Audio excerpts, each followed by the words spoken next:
Hello everybody, Ryan from the Y. Today we're going to talk about 3 different lunge variations. So 1, the lunge is a great exercise because it's so accessible. You could do this anywhere. 2, it's single leg strength.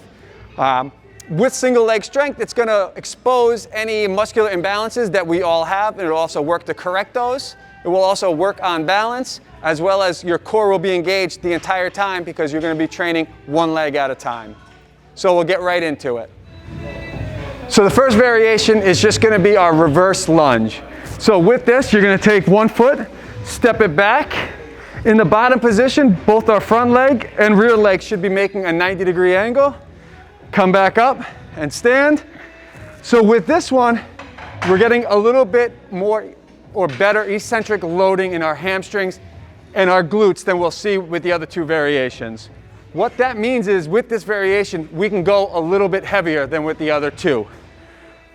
With this one, we can also lean forward a little bit as long as that lean is coming from the hips and not our lower back. So this is fairly light, so I'm able to keep my torso upright. If I was leaning forward with my hips, it would just be here and up. And then you can alternate these, or you could do all of your reps on one side, all of your reps on the other.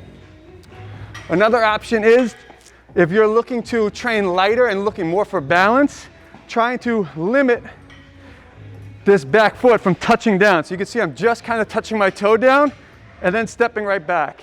If I'm going heavier, that's really not the point. The point is to gain strength and size. Then I would step back, come to a full stand, go back to my next rep.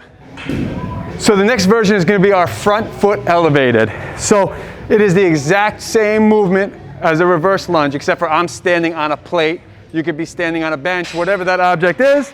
I'm taking the foot, stepping it back. Same thing, I'm creating that 90-90. The difference is this knee has more flexion. This is a larger angle here, which is going to recruit more quads or isolate the quad a little bit better. I'm also deeper into this hip, which is going to force me to stand up from a deeper position, so it'll transfer to a deep squat better.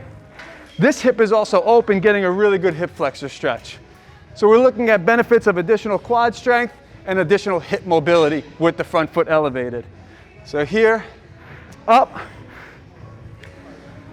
Same thing, if you were loading this up to go heavy, you can lean forward from the hips and plant that foot each time. If you're really looking for balance and control, you could choose to not even put that foot down. This will really light up this front working leg. And the third and final variation of the lunge today that we're going to talk about is our rear foot elevated or Bulgarian split squat. So for this, you can use a bench, a box. I happen to like to use a Smith rack bar that I can set at the height of a bench because it allows me to keep my foot neutral without, sometimes if you're on a bench, you don't know if you should have your toes on the bench, the top of your foot on the bench, your foot's turned in, all this weird wonky stuff starts to happen. So that's why I like to use the bar. So this one is going to put the most emphasis on the front leg. It's also going to have the greatest demand on your core because this foot really is not doing much in terms of balance. So you'll probably go a little bit lighter with this variation.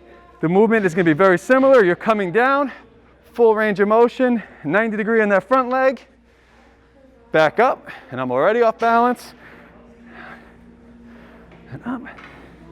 This one, you want to keep your torso upright. You don't want to lean forward because out of all 3 variations, this one does put the most shearing forces on the knee. It's not bad for your knee by any means. It's actually great for your knee, but it does put the most force on that front knee.